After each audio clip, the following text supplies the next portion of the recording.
Spain World Cup winner Jenni Hermoso has said the decision to call up players who are still boycotting the national team is proof that nothing has changed despite the departure of Federation President Luis Rubiales and head coach Jorge Vilda.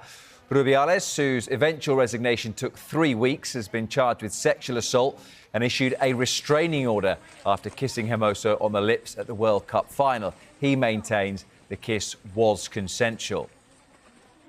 Hermoso, seen here getting a guard of honour at her club's side Pachuca in Mexico, is not among the 15 World Cup winners named in Spain's Nations League squad, but disputes claims that her mission is to protect her.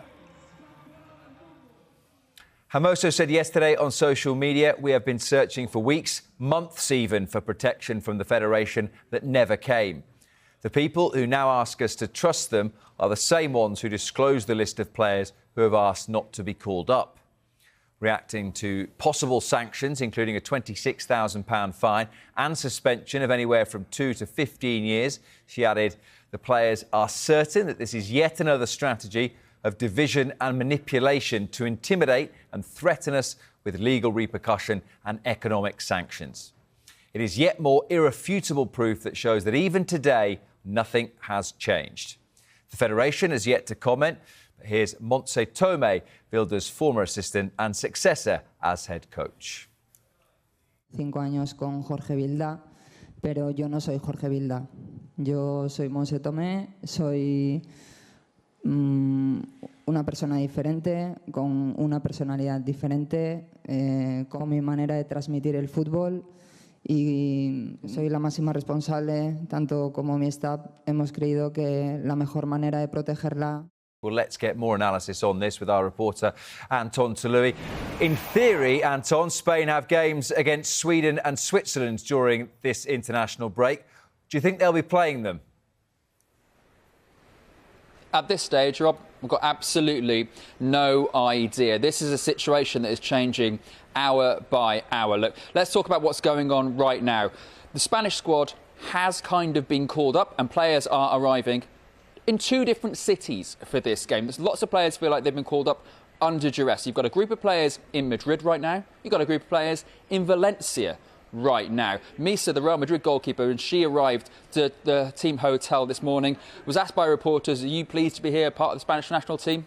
She said, "No, I'm not." The players feel that they are being called up under duress. They feel as though that they do not want to be there and they shouldn't have to be there. If they go on strike, their industry and their labour should be respected. And the fact of the matter is they consulted legal advice and they were told that there's a risk of the players getting fined. So a lot of the players have, in drips and drabs over the last 24 hours, attended the Spanish national team camp, but still no idea of whether they'll be on the flight out to Sweden for their Nations League opener on Friday night. That is the situation that's facing Spain right now. 81 players, remember, said they did not want to play for the national team until certain changes are made within the structure of Spanish football. Those obviously haven't happened, and yet the players at the moment are entering camp under duress, not knowing whether they're going to feel like they're going to be forced to play this game later this week. Yeah, you talked about structural changes there, and obviously since the World Cup, Rubiales himself has gone, Jorge Vilda has gone, but Jenni Hermoso in her statement yesterday said nothing has changed. So what more do the players want to happen?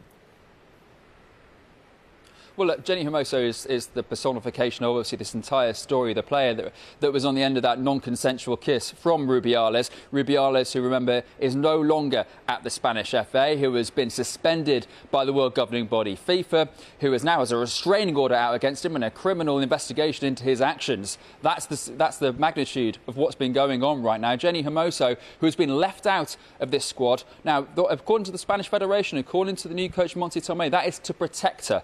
Well, Hermoso claims, "I don't feel safe."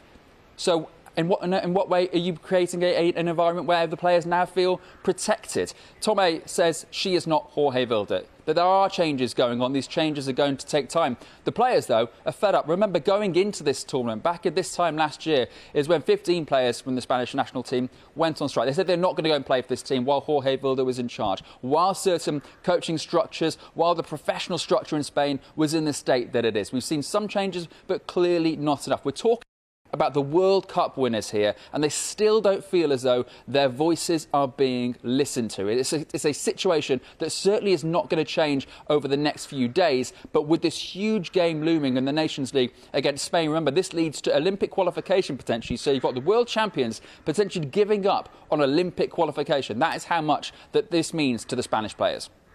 Let's try and focus on matters on the pitch for just a moment, because it is the first Women's Nations League. Sometimes we've asked the question with the men, what is the point of it all? But as you've just alluded to, there is plenty on the line for the women in this Nations League campaign. Yeah, so this is basically an Olympic qualifying tournament. So UEFA, the countries have 3 spots at the next Olympics. So in order for a team to qualify for the Olympics in Paris in 2024, you've basically got to make it to the final of the Nations League, because France, who's expected as host, will get the other 3rd slot. So England are in a group, for example, with Scotland, with Belgium and with the Netherlands. If they top that group, then they go through to a semi-final to be played in February, and then a final. If they make it through to the final, well done, congratulations. Team GB is in the Olympics. And I say England because if Scotland do that, Team GB is not in the Olympics, because they basically expect most of that GB squad to be made of England players. That's what happened in the last 2 Olympic tournaments. So lots to play for all the nations going into this inaugural Nations League. But like I said, the huge talking point is about whether the world champions are going to be there or not.